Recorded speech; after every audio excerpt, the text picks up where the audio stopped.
sebagai moderator, saya Nasya Syifa Novita. Dan saya Nurul Triatika. Saya Salsabila Herani. Saya Kaila Nayara. Saya Sunarti. Saya Vanessa Radifa. Selanjutnya akan dijelaskan oleh rekan saya. Baik, yang pertama itu ada sistem My Pertamina. Dapat dilihat yang pertama itu ada tujuan strategisnya. Tujuan strategis itu dia jangka panjang dan menyeluruh. Jadi dia itu untuk mendukung transparansi distribusi BBM secara nasional ataupun menyeluruh agar tepat sasaran. Nah, yang kedua itu taktis, itu lebih ke langkah atau cara penyaluran BBM itu dapat mempermudah pengawasannya dan penyalurannya di SPBU dan meminimalisirnya untuk penyalahgunaannya. Selanjutnya itu tujuan teknis untuk memberikan kemudahan transaksi BBM kepada masyarakat melalui aplikasi dengan QR code. Selanjutnya itu komponennya ada hardware. Komponen pertama itu ada hardware. Yang pertama itu menggunakan smartphone, khususnya untuk yang menggunakan aplikasi My Pertamina itu sebagai customernya, dan server Pertamina maupun mesin edisi itu untuk adminnya. Selanjutnya itu komponen kedua ada software, itu aplikasi My Pertamina-nya sendiri. Yang ketiga komponennya itu manusia. Di situ ada konsumen sebagai pembeli dan petugas SPBU sendiri dan admin Pertamina yang memegang aplikasi My Pertamina ini. Selanjutnya itu ada data, kendaraan seperti jenis kendaraan yang menggunakan Pertalite, Pertamax ataupun Solar. Dan ada juga transaksi BBM-nya. Yang terakhir itu prosedur, itu menyangkut registrasi dan verifikasi, integrasi pembayaran, pendaftaran kendaraan maupun transaksi di SPBU dengan scan QR code, dan penyimpanan data dan umpan balik. Selanjutnya akan dijelaskan oleh teman saya.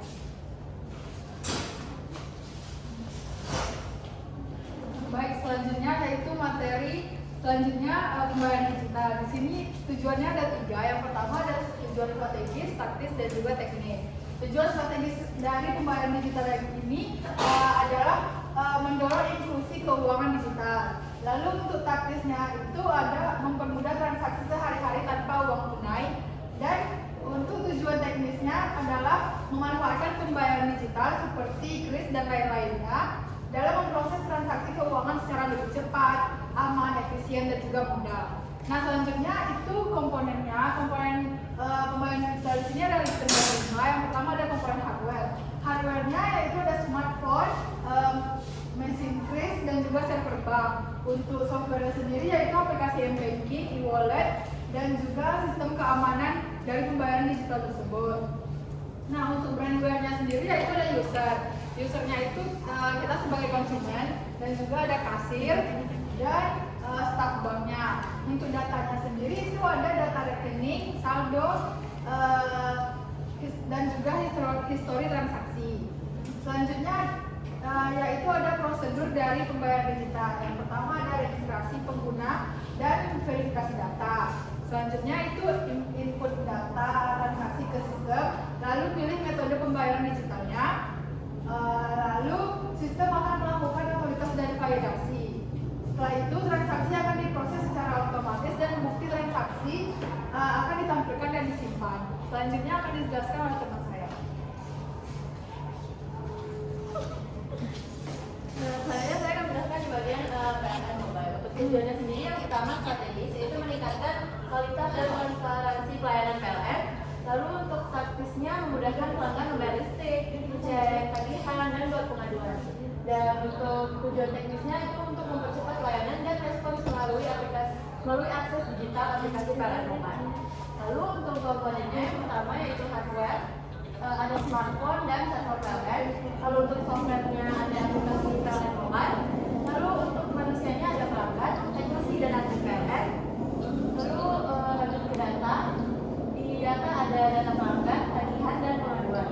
Jadi terakhir untuk prosedur yaitu pelayanan dan pengolahan data dilakukan secara digital melalui aplikasi. Selanjutnya akan dijelaskan oleh teman saya.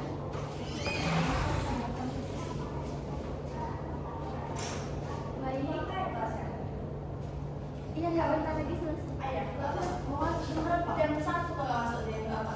Oke lah.